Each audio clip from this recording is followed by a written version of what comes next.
ऐसे किस्म के स्टेटमेंट देना ऐसा लगता है कि जैसे कुछ लोगों को ये गुमान हो चला है कि यहां फिर से ब्रिटिश राज आ गया है।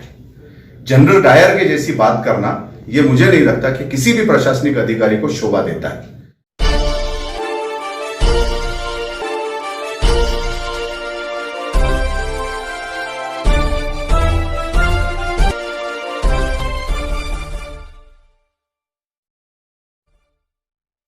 आघाड़ी की और शहर औरंगाबाद में जो है मकान तोड़ने की बातें हो रही है, बुलडोजर चलाने की बातें हो रही है।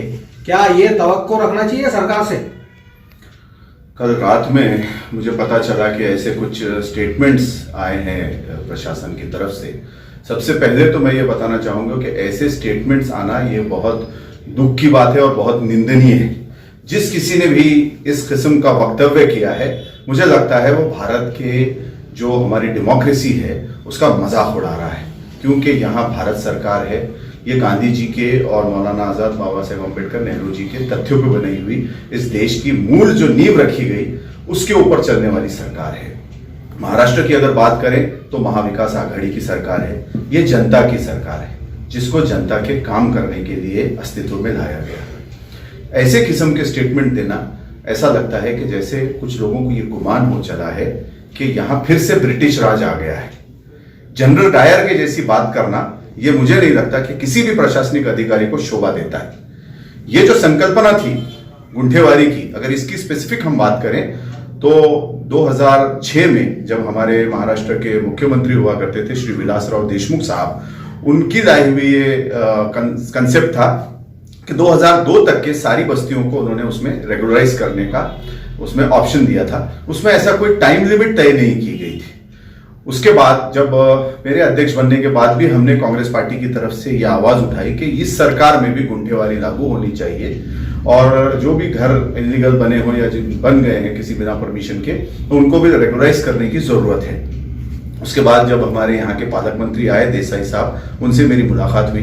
मैंने काफी डिटेल उनको इसके बारे में सब बताया भी और हमारी चर्चा भी हुई। और उसके बाद सीएम साहब, उसके कुछ महीने भर बाद मुझे लगता है सीएम साहब का दौरा हुआ और उन्होंने ये घोषणा की कि हम गुंठेवारी लागू कर रहे हैं। तो मुझे लगता है कि ये कांग्रेस कंसेप्ट जो था इस सरकार में भी इसका एक काफी इंपॉर्टेंट रोल कांग्रेस पार्टी का रहा है।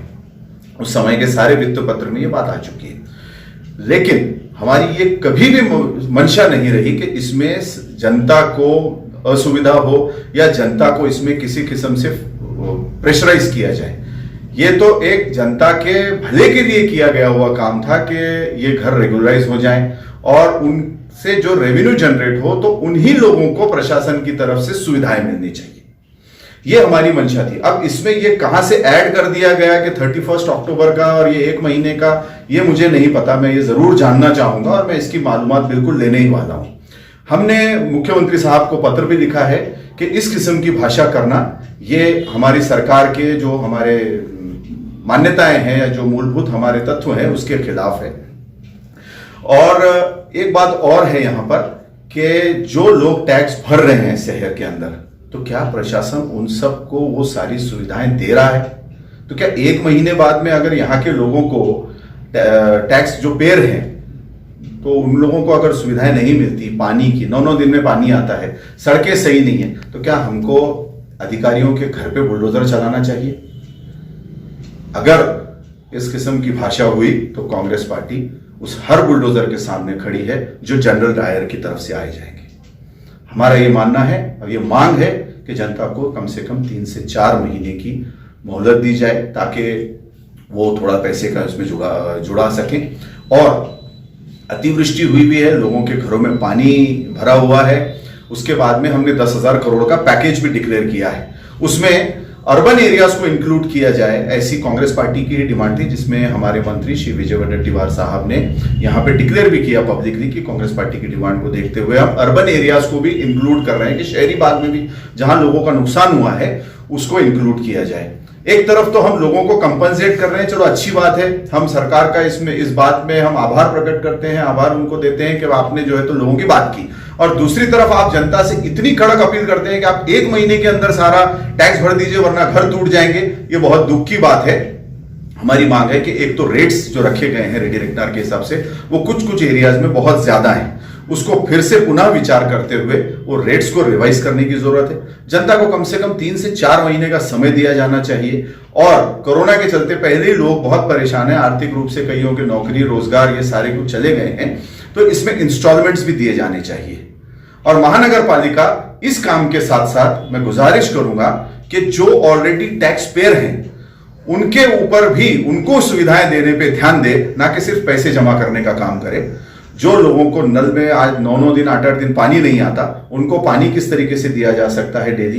रास्तों की हालत खराब है, हमने भ्रष्टाचार के भी आरोप लगाए हैं। हमने ये आवाज उठाई है कि जो सड़कें अगर बनाई गई, जैसे मकई गेट से टाउन हॉल का सड़क, आपने देखा कि हम लोगों ने आंदोलन किया, 4 दिन के बाद उसकी सड़क बनाई गई, लेकिन 4 दिन में वो सड़क बह के जाती है। तो क्वालिटी की बात आती है कि इतना सरकार का पैसा जो खर्च हुआ, तो इसमें कौन कॉन्ट्रैक्टर्स थे, किस अधिकारी ने उसको पास किया, और ये रास्ता 4 दिन में बह जाता है और लोगों को फिर से वही तकलीफ पेश आती है। वैसी बाकी शहर के सड़कों की भी बात है।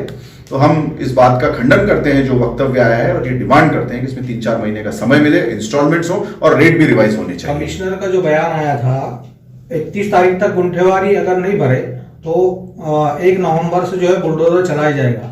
इसमें हाँ में हाँ मिलाते हुए एक लोक प्रतिनिधि ने भी यही बयान दिया है। तो क्या है आपकी प्रतिक्रिया उस पर?